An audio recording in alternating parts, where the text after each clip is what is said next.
নমস্কার বন্ধুরা, আমি অর্চনা। আমার চ্যানেলে আপনাদের স্বাগত। তো প্রতিদিনের মতো আজকেও একটা নতুন ধরনের ভিডিও নিয়ে এসেছি। চাল ডাল ভিজানোর ঝামেলা ছাড়াই ধোসা তৈরি করব।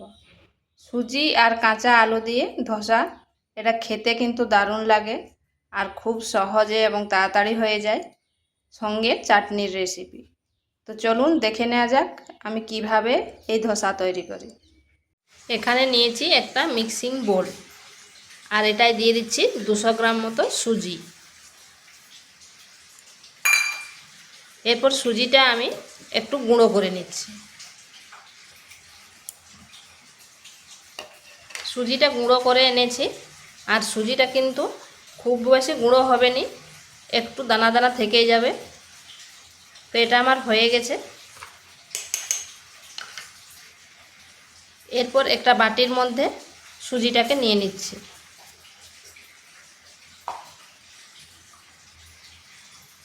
এরপর এখানে দিচ্ছি 2 চামচ আটা, আর দিচ্ছি 2 চামচ বেসন।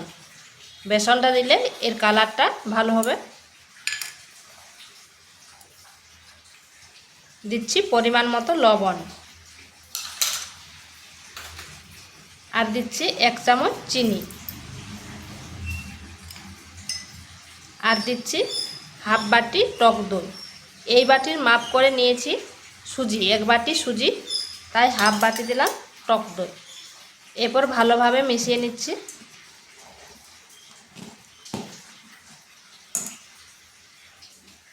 দিয়ে দিচ্ছি 1 বাটি জল। এরপর এটা ভালো করে মিশিয়ে নিচ্ছি।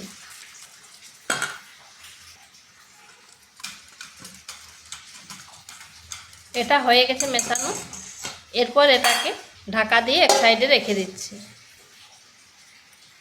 এরপর ওই মিক্সিং বোলের মধ্যে নিচ্ছি একটা কাঁচা আলু, মিডিয়াম সাইজের একটা কাঁচা আলুকে এইভাবে ছোট ছোট টুকরো টুকরো করে নিয়েছি।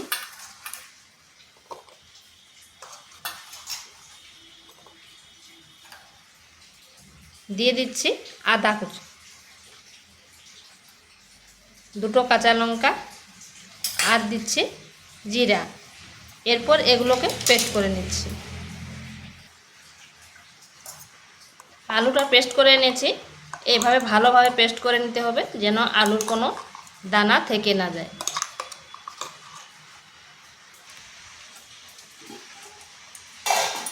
এরপর এই আলুর মিশ্রণটা এই ব্যাটারের সাথে মিশিয়ে নিচ্ছি।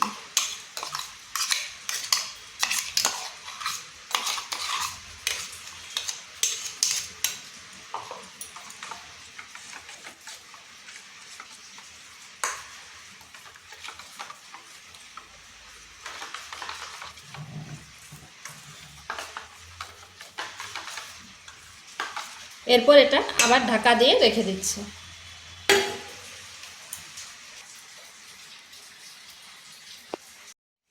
এরপর আমি একটা চাটনি বানাবো। নিয়ে নিয়েছি নারকেল কুড়া,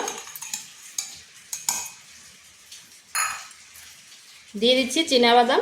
এটা শুকনো খোলায় ভেজে করে খোসাগুলো ছাড়িয়ে নিয়েছি।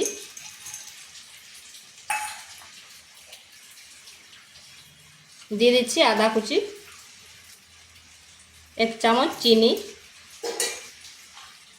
পরিমাণ মতো লবণ, আর দিচ্ছি পুদিনা পাতা। দিয়ে দিচ্ছি 2 চামচ টক দই, আর দিচ্ছি সামান্য একটু জল।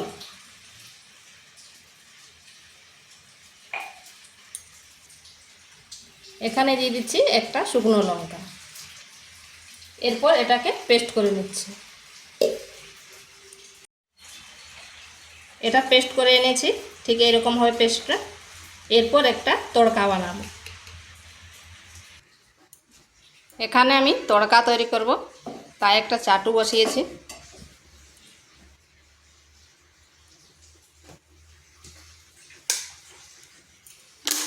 এরপর এখানে দিয়ে দিচ্ছি তেল।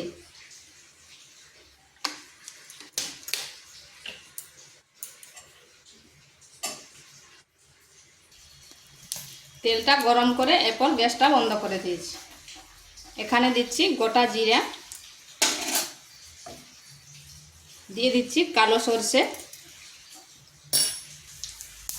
দিয়ে দিচ্ছি শুকনো লঙ্কা, আর দিয়ে দিচ্ছি কারি পাতা।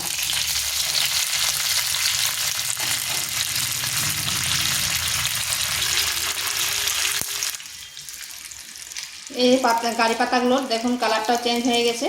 এরপর এই চাটনির মধ্যে দিয়ে দিচ্ছি। একটু ভালোভাবে নেড়ে নিচ্ছি।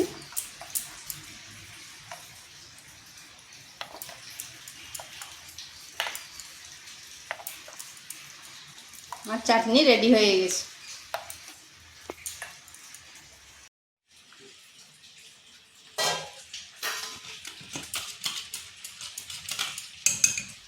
এরপর এখানে দিয়ে দিচ্ছি হাফ চামচ বেকিং পাউডার। বেকিং পাউডারটা দিলে মুচমুচে হবে। ভালোভাবে মিশিয়ে নিচ্ছি।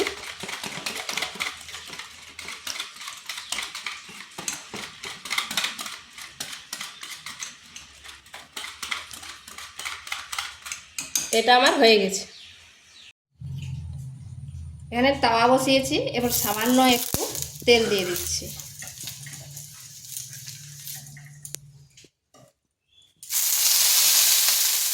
একটু জল ছিটা দিয়ে দিচ্ছি। এরপর একটা নেকড়ার সাহায্যে এইভাবে মুছে নিচ্ছি। এরপর আঁচটা একবারে স্লো করে দিতে হবে। আর যদি বেশি গরম হয়ে যায় তাহলে বন্ধও করে দিতে পারেন। এরপর ব্যাটারটা দিয়ে দিচ্ছি।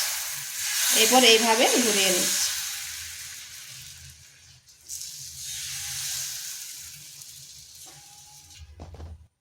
দেখুন এরকম শুকনো হয়ে গেছে। এরপর চারপাশে একটু করে তেল দিয়ে দিচ্ছি। উপরটায় একটু তেল দিয়ে দিলাম। এইভাবে ব্রাশ করে নিচ্ছি। আর আঁচটা একবারে স্লোতে রাখতে হবে।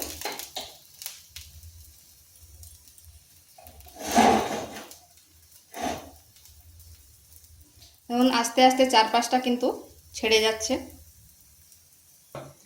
দেখুন এই ভিতরটা কীরকম ব্রাউন কালার হয়ে এসছে। এরপর এটা এইভাবে ঘুরিয়ে নিচ্ছি।